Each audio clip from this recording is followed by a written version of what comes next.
guys, it's Dave with CoralVue, and we are on location. This is a little segment we like to do called Reefing with Friends. And today I'm bringing in a friend of mine, Jerry Carroll. So Jerry's been kind enough to allow us into his home, give us a tour of his tank, see what he's been doing, how he's doing it, what's his secret sauce. Everybody's got a secret sauce nowadays. Let's see what Jerry's doing. Check out his tank. Come on, let's check it out. Hey Jerry, appreciate you having us, man. Glad to have you. It's good to have you. We appreciate you allowing us in and coming to check out your tanks. No problem at all. More than happy to have y'all.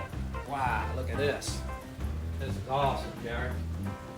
Started out, I guess my first salt tank was when I was around 10 or 11. I'm 45 now, but probably first real reef tank was 21, 22 or something like that, where I started actually coral. Been doing it quite a while. This system here is about 3.5 years old or so, something like that.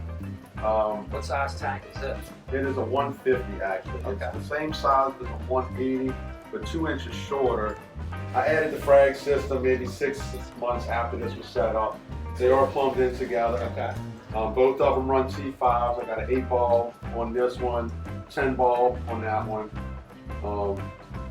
We run a calcium reactor. I do the aquaforce method, but not the full method. I don't do any probiotic. I don't do the drops or the probiotic salts, but I do vitamins, the aminos, the energy, and also do the build. It's been quite a while since I've done a water change on this system. Probably it's been about a year since last November. I probably got into SPS heavily maybe about 15 years ago or something, when they were first coming as the big colonies you can get, you know, and they were brown. Yeah, you didn't know what you get. But yeah, I'm an SPS junkie. Just love it. There's really no other way to put it. Yeah. Like most of the people that when the bug bites, it bites heavily. Chalice, I do like chalice. I just, I've got a few in here, maybe 10. Now Jerry, you do a lot of water testing. Are you a numbers chaser? Or? So I test alkalinity pretty frequently. Okay. Multiple times a week, most of the time, once a time a week at the least. I really don't test anything else, to be honest. For me personally, my tank sees better days when I don't test the phosphates and nitrates and all, because I tend to chase when I do. Yeah. Being that I know so many people in this industry and friends with so many different vendors around the country and so many different people in the hobby, you know, with so many beautiful systems, it's really easy to get caught up in everybody's numbers and everybody's systems. So I try not to deal with that unless I see a problem. Yeah. And generally with the SPS, I can see a problem a week or two before it's happening, as silly as it sounds, but you can see when they're not happy before things kind of go south, and then I might start testing. What are you looking for? Polyp extension or? Polyp extension, sliming, things like that. When an actor is not happy, even if it's an actor that doesn't have polyp extension that often, sometimes you can see the flesh wants to pull close to the skeleton. Sometimes I'll look for that. I can tell any kind of receding from the bottom or anything, unless something's stinging. But generally, as long as I stay on the top of the alkalinity, I find everything else kind of falls into place. Now, I run a calcium reactor, so it's a little easier for me. Yeah. Because if I feel like if my alkalinity is good, my calcium is usually right there in line, and magnesium is usually right there in line.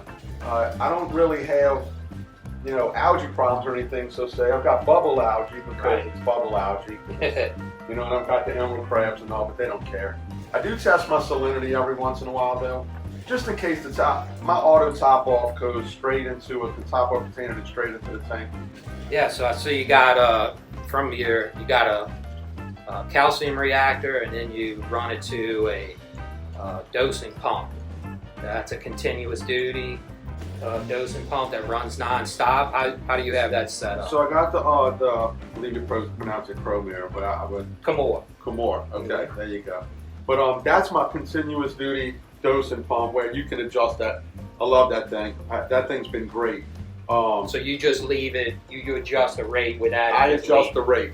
I don't worry about the bubble rate of anything, the drip rate of anything. I don't worry about the CO2. Now the CO2, the solenoid's controlled by Hydro's controller. Oh, okay. So you run a controller too. That runs the solenoid, and that runs the pH probe also. So that keeps up with that up to date. And I also have the dosing pump tied in through the controller also. Okay. So I can monitor everything, although you can probably just plug it in by itself. I just have it where the controller opens up the solenoid at a certain pH and shuts it off at a certain pH. And then in between there, I'm fine, and then I just keep a check on my alkalinity. But I've been having the hydros running, the wave maker running for...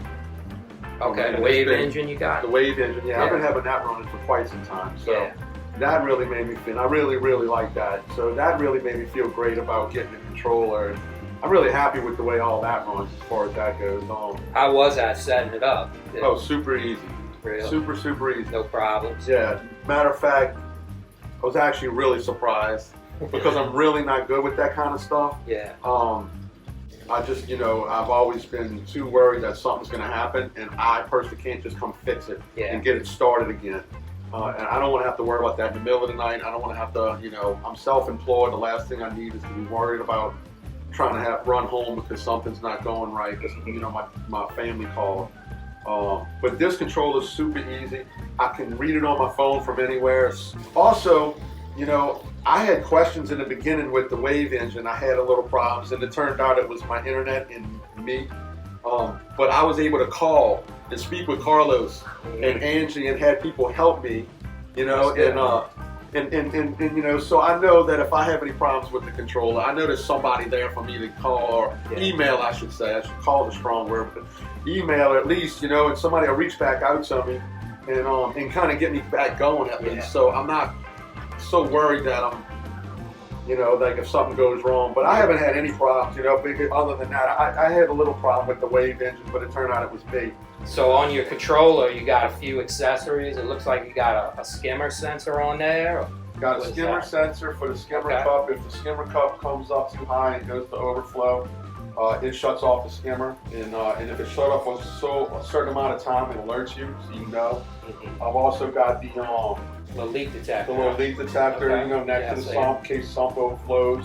It alerts you. I also have an alert on the sump to where if the water level in the sump drops, it'll alert you also and let you know that it's dry, you don't have water in the sump. I do have a temp sensor on there that regulates the temp. It doesn't turn your heater on and off, it just alerts me to let me know if the temp is over where it should be or lower than it should be. So, Jerry, we really appreciate you taking us into your home and giving us the full tour.